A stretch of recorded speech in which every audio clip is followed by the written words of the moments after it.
My name is Natalie Whitaker, and I'm 31 years old. That number matters more than you'd think. Because when things fall apart, people stop seeing you as a person and start treating you like a lesson, a headline, a moral debate they can project onto without asking how it actually felt to sit there, fork in hand, realizing your life had already split in two. It happened on a Tuesday night. Takeout containers between us, the hum of the refrigerator filling the silence. My boyfriend, Ethan Miller, sitting across from me like he always did, one knee bouncing, phone face up on the table, half present. We'd been together 3 years, living together for one, stable, quiet, the kind of relationship people call boring when they mistake peace for complacency. He cleared his throat. My ex is pregnant. I looked up. Okay. And it might be mine. I set my fork down, took a sip of water. Okay. He blinked once, twice. That's it? He asked. What do you want me to say? He stared at me like I'd missed my cue to scream. I found out this morning, he added. She's about 8 weeks. I nodded. And when did you last sleep with her?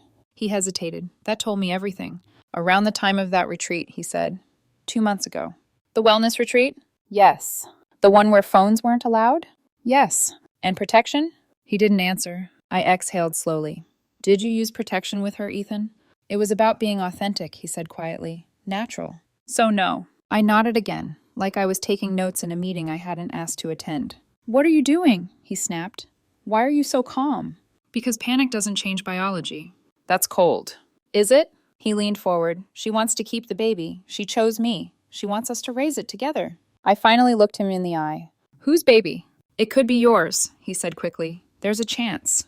What percentage? Silence. Ethan. 50, maybe? Did you use protection with me? Yes. So not 50. I stood up and started clearing plates. I'll schedule a prenatal paternity test, I said. His jaw dropped. A test? That's so, Natalie, where's your trust? Probably wherever your authenticity went. He stood up so fast his chair scraped the floor. You're supposed to fight for us, he said. You're supposed to love me unconditionally. I'm supposed to raise another woman's baby unconditionally? Yes. I turned back to him, calm, clear. I'll call a lawyer tomorrow. If it's yours, we'll discuss custody boundaries. If it's not, you need to move out. He laughed, sharp and humorless. You already planned my exit? I planned for realities, I said, not fantasies. He stormed out that night, slammed the door so hard the hallway light flickered. I slept alone for the first time in a year. The next morning, his ex-girlfriend's mother called me. How dare you demand a paternity test, she snapped. My daughter made a mistake. Getting pregnant isn't a typo, I said. Real women don't abandon men in crisis. Real men don't put women in this position. She hung up. That was when I knew. This wasn't going to be about truth. This was going to be a war over who was allowed to have boundaries. And I was already cast as the villain. I didn't even get to finish my coffee before the story stopped being mine. By noon, Ethan's ex-girlfriend, Carly Bennett, had turned herself into a tragedy people could repost.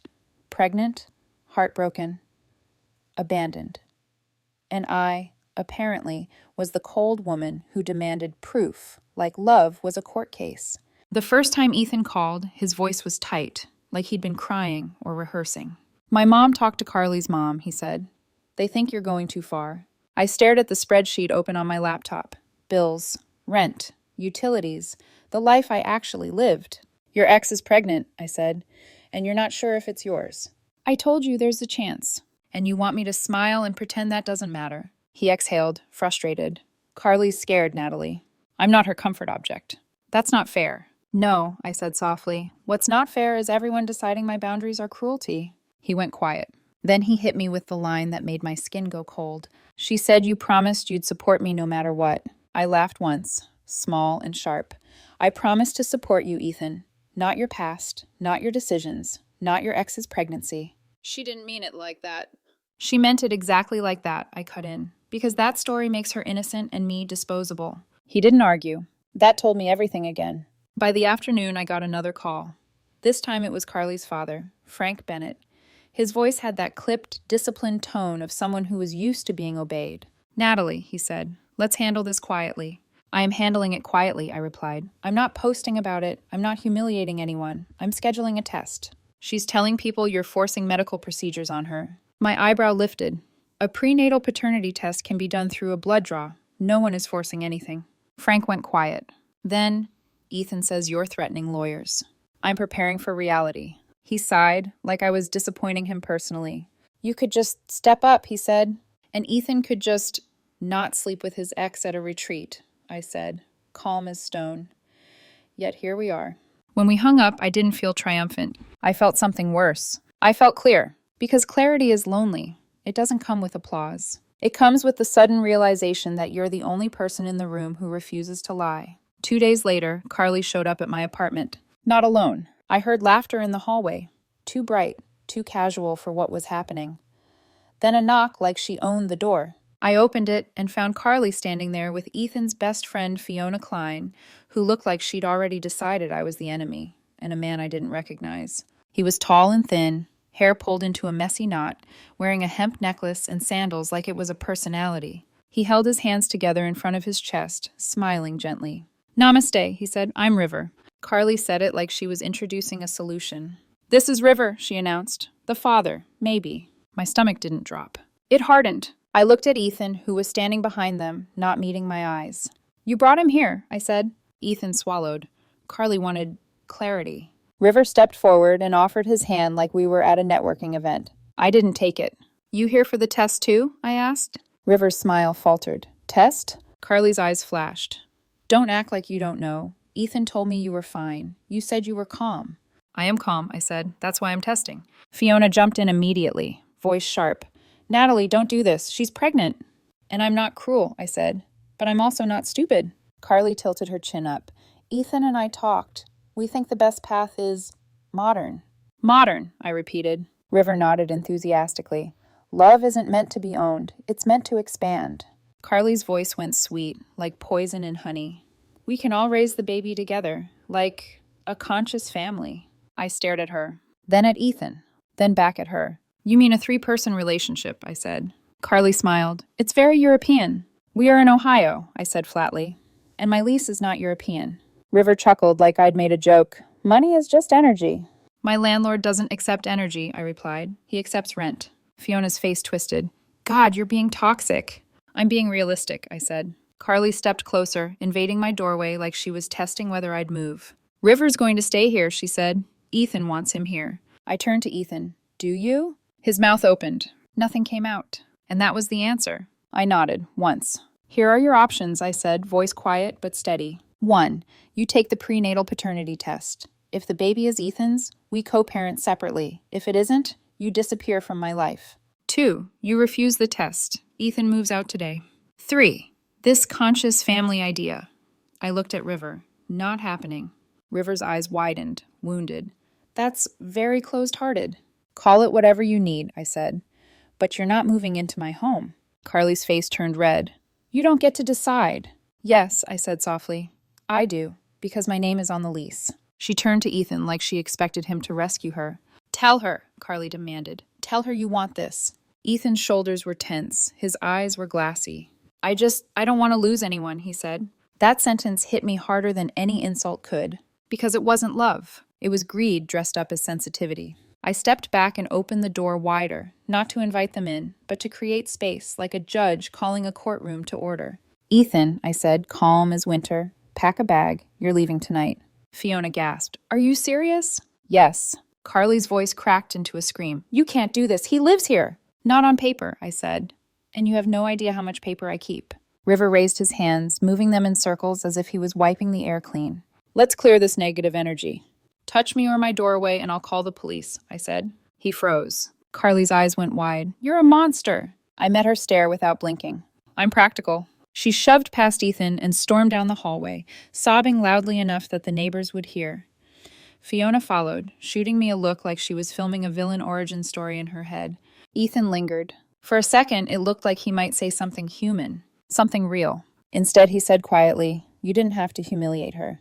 I didn't, I replied. She humiliated herself, and you helped. His mouth tightened. Then he left. That night, I changed the locks. The next morning, I got a notification from HR at my job. A complaint. Anonymous. But not really. It said I was emotionally abusing a vulnerable pregnant woman and coercing medical procedures.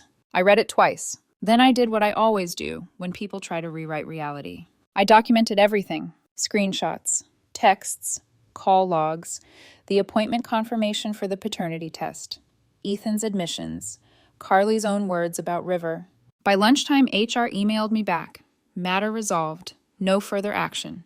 But the warning was there, tucked politely between lines. Be careful. This could escalate. I stared at my phone, because I already knew it would. People like Carly didn't stop when they lost. They just looked for a louder way to win. And somewhere out there, she was gathering an audience.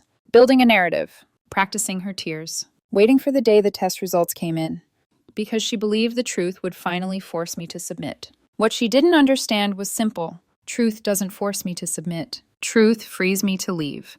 The test results were scheduled to arrive on a Wednesday. Funny how life always chooses the middle of the week to detonate. Not a dramatic Friday, not a merciful Monday, just a day you expect to survive quietly. I didn't tell anyone when the email came in. No group chat, no dramatic pause, no shaking hands. I opened it at my desk between meetings. The way you open something you already know is going to change everything. Probability of paternity, 0%. I didn't cry. I didn't smile either. I just leaned back in my chair and felt the strange, hollow relief of having reality finally catch up to my boundaries. I forwarded the results to Ethan, then to Carly's father, Frank. He had asked for them earlier for clarity, his voice already tired of lies. I thought that would be the end of it. I was wrong. An hour later, Frank called me back. His voice was different, unsteady in a way I hadn't heard before. Natalie, he said, there's something else. I closed my office door. What?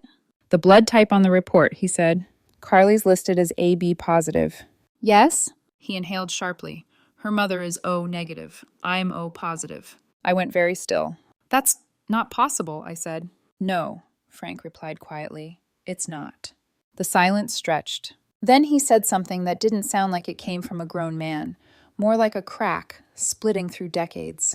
I don't think Carly is my biological daughter. I didn't need to respond. The truth had already started its chain reaction. The fallout was nuclear. Frank confronted Diane that night. She denied it at first, then blamed stress, then blamed Frank for working too much 28 years ago. Eventually, the truth came out. An affair with her boss. One night that became a lifetime lie. They separated within a week. Carly found out 3 days later. She called me screaming. You ruined my family, she shrieked through the phone. All you had to do was accept the baby. Your mother's affair isn't my fault, I said calmly. And genetics don't stay buried forever. I hate you. I know. She hung up. Ethan didn't call at all. He sent a single text. I didn't think it would go this far. Neither did I.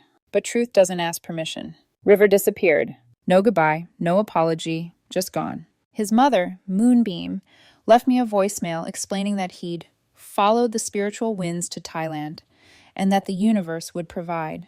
The universe, apparently, did not provide diapers. Carly showed up at my apartment one last time, visibly pregnant now. Different clothes, no confidence, no entourage. Just desperation. I have nothing, she said, tears streaking her face. My dad won't speak to me. My mom's a mess. River's gone. I stood in the doorway. The baby's innocent, she whispered. You could still be part of its life. It is innocent, I agreed, and it's still not mine.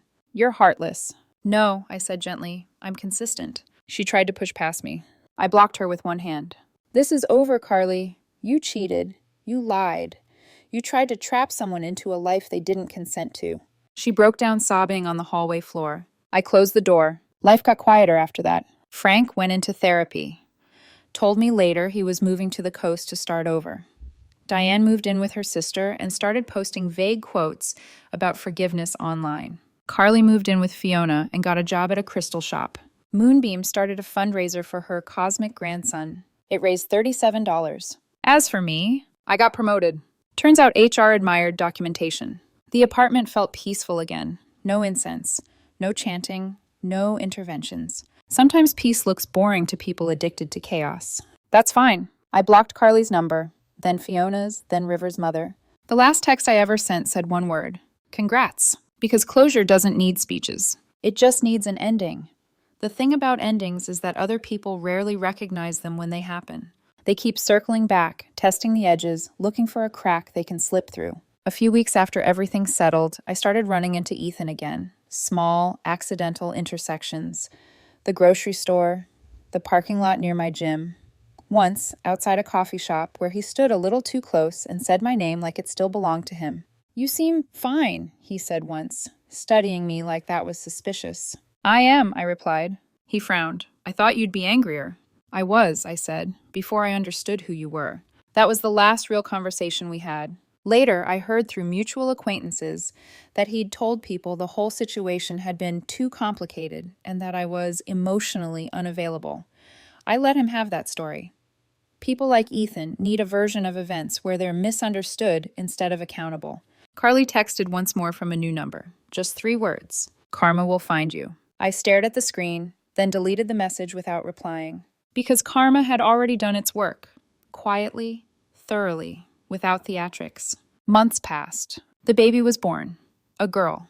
I saw a photo accidentally, shared by someone who didn't know better. She had River's face, his eyes, his smile. Reality, stamped clearly into flesh. I felt nothing.